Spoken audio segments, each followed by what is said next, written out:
Assalamualaikum warahmatullahi wabarakatuh. Berjumpa kembali dengan saya Anissa Rahmatika.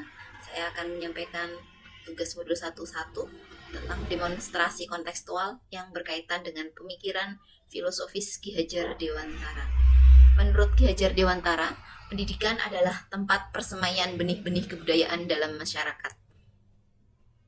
Tujuan pendidikan menurut beliau adalah menuntun segala kodrat yang ada pada anak-anak agar mereka dapat mencapai keselamatan dan kebahagiaan yang setinggi-tingginya, baik sebagai manusia maupun sebagai anggota masyarakat. Dalam proses menuntun, anak diberi kebebasan, namun pendidik sebagai pamong dalam memberi tuntunan dan arahan agar tidak kehilangan arah dan membahayakan dirinya. Saya di sini akan menganalogikan, memisalkan pendidikan adalah sebagai lahan atau sawah, di mana tadi pendidikan adalah tempat persemaian dan kita sebagai pendidik atau guru itu adalah petaninya. Menurut Ki Hajar Dewantara, dalam mendidik kita harus memperhatikan kodrat alam dan juga kodrat zaman. Kodrat alam berkaitan dengan sifat dan bentuk lingkungan di mana anak berada, dan kodrat zaman berkaitan dengan isi dan irama. Saya analogikan pada petani.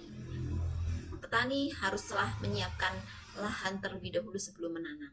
Begitu pula pendidik harus menyiapkan ekosistem.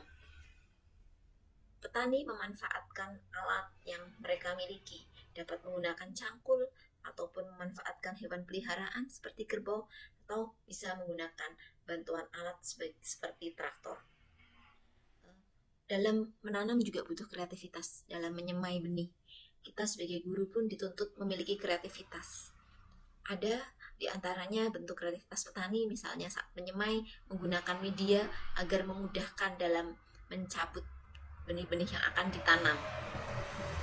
Selain kreativitas juga harus senantiasa berinovasi, karena tuntutan zaman kadangkala ada kesulitan mencari tenaga untuk menanam, sehingga berinovasi dengan menciptakan mesin untuk menanam padi. Kemudian selain berinovasi, juga memaksimalkan usaha.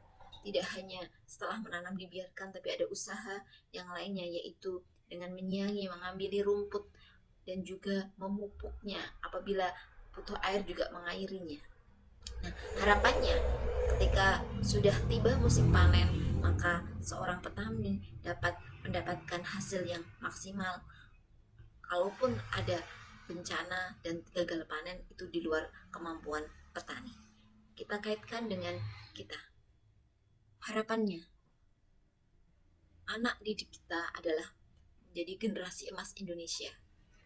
Generasi emas Indonesia diharapkan memiliki 3 hal, yaitu ASK. Yang pertama, attitude, S, skill, dan K, knowledge. Attitude atau karakter, skill adalah keterampilan, dan knowledge adalah pengetahuan. Seorang pendidik, guru, dituntut untuk bisa mengarahkan ketiga hal tersebut agar peserta didik memiliki 3 kompetensi tersebut. Di antara upaya pendidik di abad zaman 21 ini adalah mengimplementasikan dalam pembelajaran, mengimplementasikan dalam ruang kelas, yaitu Merdeka Belajar. Anak diberikan kebebasan untuk mengekspresikan potensinya. Kelas tidak lagi didominasi oleh guru. Selain itu juga menerapkan pembelajaran yang bermakna, sehingga mereka bukan hanya mengetahui, tapi mereka memiliki keterampilan dan kecakapan hidup. Yang lebih penting lagi yaitu pendidikan karakter, atau biasa disebut dengan pendidikan.